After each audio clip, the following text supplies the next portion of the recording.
In this video, we're going to be solving one-step addition and subtraction equations. Now, in the last video, all we did was determine if a number was a solution, and now we're going to take it a step further by actually learning methods to find the solution when we don't know what it is. So our essential questions are, what is the addition and subtraction property of equality, and how do you use the addition and subtraction property of equality to solve equations? So what is the addition and subtraction property of equality? Well, this property says that if you add or subtract the same amount from both sides of an equation, it will still be equal. So what you do to one side of an equation, you have to do to the other in order to maintain equality. So I have a couple examples here of using the addition and subtraction properties of equality just to show that it does hold true. Here I have a statement that is true. 4 plus 6 is equal to 10. Hopefully we can all agree that that is true. Now the addition property of equality says I can add whatever I want to both sides of this equation and it will still be equal. So I just picked a number. I picked 5. So I add 5 to both sides of this equation, 4 plus 6 plus 5, and 10 plus 5. I did the same thing to both sides of this equation. And if I evaluate both sides, I get 15 on the left and I get 15 on the right, and voila, these are both still equal. That's the addition property of equality. It says you can add whatever you want, but as long as you add the same thing to both sides of the equation, it will still be true. And the same holds true for subtraction. So I took the same equation that I started with, 4 plus 6 equals 10. And now I'm going to subtract something from both sides. And again, I just kept it 5. So if I subtract 5, I have to subtract 5 from both sides of this equation in order to keep it true. So I have 4 plus 6 minus 5, which is 5 if you evaluate that, and 10 minus 5 is 5. So surprise, surprise, we get the same thing. So that's a basic property of math, that if you do one thing to one side of an equation, you have to do the exact same thing to the other. Otherwise, it's not going to be equal anymore. If we were to just subtract 5 from one side of this equation, we would get 5 equals 10 or 10 equals 5, which is not true anymore. So what you do to one side, you have to do to the other, and it will still be true. So how can we use this property to our advantage when we're trying to solve an equation?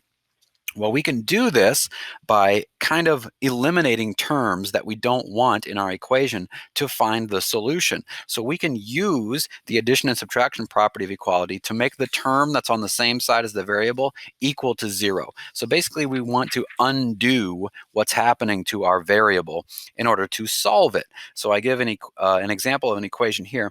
X minus 12 equals 20. Now, you might be able to solve this with mental math, but I just want to show you the mechanics of how this works. So what I want to do, what my goal is I want to figure out what x is, just x.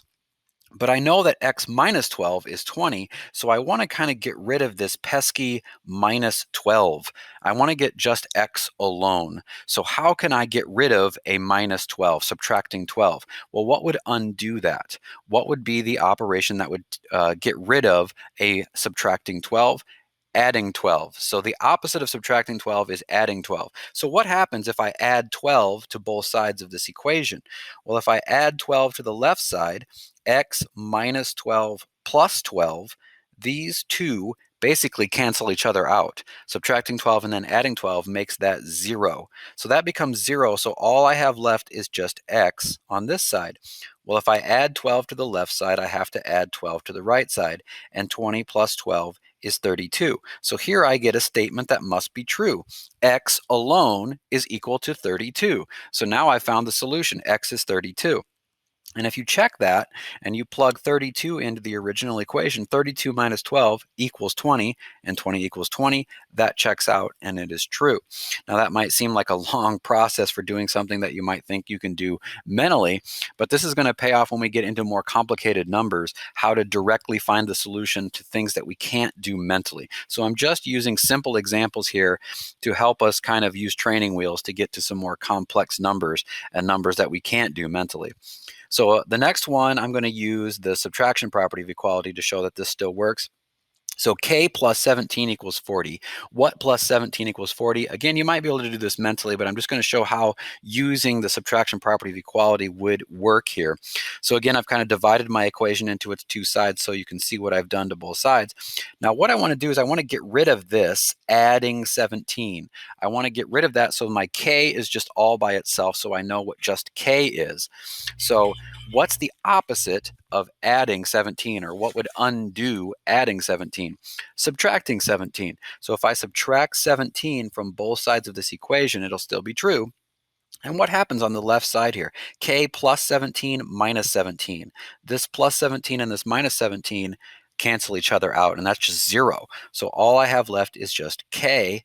So K is left on the left-hand side, and when I subtract 17 from the right-hand side, I get 23. So K equals 23. That's my solution, and if I check it, I put 23 back in the original equation. 23 plus 17 equals 40. Turns out that is the solution. So that's how we can use the addition and subtraction property to directly solve equations. So let's look at this in practice here. Again, I'm going to use some simple examples, and then we'll get into some more complicated numbers just so we can get used to this. So the first thing I'm going to do here is just kind of cut my equation into its two sides so I can keep track of what I'm doing to each side so I don't accidentally do the same thing to one side twice. So here I want to get y by itself. I want to get y all alone, so I need to undo this. This is what's happening to y plus 6. Well, what's the opposite of adding 6? Subtracting 6.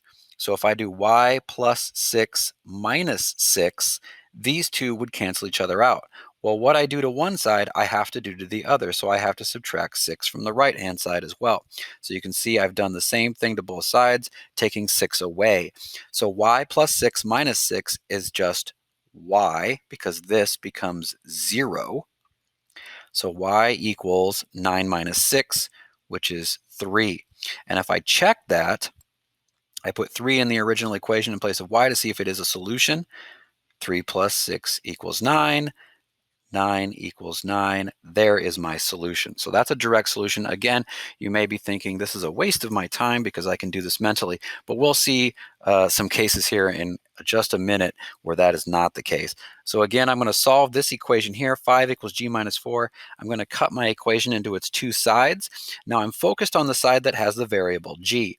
G minus 4. I'm taking 4 away from g, but I want to undo this. I want to get rid of this term that is with the g. So what's the opposite of subtracting 4? That would be adding 4. So what I'm going to do is add 4. 5 plus 4 is equal to g minus 4 plus 4. I'm going to add 4 to both sides of this equation. This is 9. And g minus 4 plus 4, again, these two terms cancel each other out. That becomes 0, and all I have left is g. So 9 equals g is my solution, and if I check that, 5 equals 9 minus 4. 9 minus 4 is 5. 5 is equal to 5. That is the solution to this equation. So again, using addition and subtraction to undo the operations that are happening in this equation. So let's take a look at some that may not be mental math. Now we're going to throw some negative numbers in here. A minus 12 equals negative 20.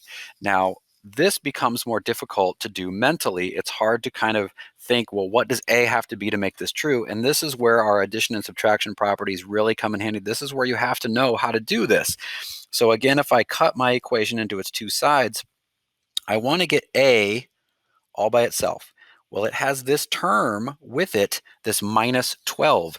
I'm taking 12 away from A. So what's the opposite of taking 12 away? Adding 12. So I'm going to add 12. Now notice I'm rewriting everything on every step. Now our temptation is to do a lot of this mental math, but you have to get in the habit of writing this stuff down. Otherwise you're going to lose track of stuff. Like right there, I almost lost track of my negative while I was talking. So here is my next step. Please write each step out. Otherwise you're going to lose track of stuff. And again, trying to do these types of problems mentally is only going to cause errors for a lot of you. So I'm adding 12 to both sides because this is going to make this cancel out. That is going to be 0. So all I have is A, and negative 20 plus 12 is negative 8. So here's my solution. A equals negative 8. And if I check that, plug negative 8 back into that original equation, negative 8 minus 12 equals negative 20. Negative 20 is equal to negative 20, and that checks out. So again, when we have negatives involved, you have to know how to use our addition and subtraction properties of equality. Next one, First thing I do is divide my equation into its two sides. Now I always focus my attention to the side that has the variable because that's what I want to get all alone. So here I want to get j by itself, so j plus 5. So I want to undo this plus 5. And what's the opposite of adding 5? Subtracting 5. So I'm going to subtract 5 from both sides of this equation.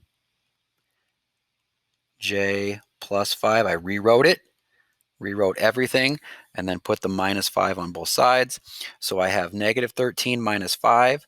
Negative 13 minus 5 is negative 18. And that's going to be equal to j plus 5 minus 5. And again, these cancel out. That's the whole point of doing that. That goes to 0. So all I have is j, and there's my solution. J, or negative 18, is equal to j, or j equals negative 18. And if I check that, just to be sure, plug negative 18 back in for j. Negative 18 plus 5 is negative 13. So I have negative 13 equal to negative 13, and that is the solution. A couple more. Negative 3 equals a minus 23.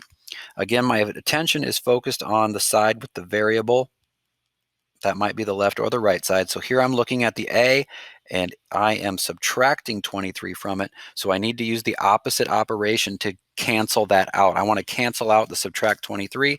How do I do that? I do that by adding 23. So I'm going to add 23 to both sides of this equation. And notice again, I rewrote everything, and I'm adding 23 to both sides. On the left-hand side, negative 3 plus 23 is positive 20. And that's going to be equal to a minus 23 plus 23. And again, these two terms cancel each other out. That's 0. So all I have is a. So negative 20 is equal to a. And there's my solution. And again, just to be sure, I'm going to check that. Negative 3 equals 20 minus 23. So negative 3 equals 20 minus 23 is negative 3. That checks out. I know I have the solution. So just take the extra couple seconds to check your solution to make sure that it is correct. Last one, z plus 15 equals negative 83. Again, my first step is to divide this into its two parts here. Kind of divide it down that equal sign. And I'm focusing my attention on the side that has the variable. Z plus 15. So I want to undo the adding of the 15. So what is the opposite of adding 15? That'd be subtracting 15. So I'm going to rewrite that and take away 15 from the left-hand side. That means I have to take away 15 from the right-hand side as well. Always tacking that on the right-hand side of each side. And then here on the left, these two terms are going to cancel each other out. That becomes 0. Z plus 15 minus 15 is just z. And negative 83 minus 15 is negative 98. So z equals negative 98. And again, if I check that, negative 98 plus 15 is equal to negative 83. And if I check to make sure that this is true, negative 98 plus 15 is negative 83. These are still equal. That is the solution, and I'm done. So please make sure that you're writing these out. When we start solving equations, the time for doing all of that in your head is over. You've got to get that paper out and write those equations down and show those steps. It's only a one-step equation. It doesn't take much, and it'll save you a lot of heartache in the end.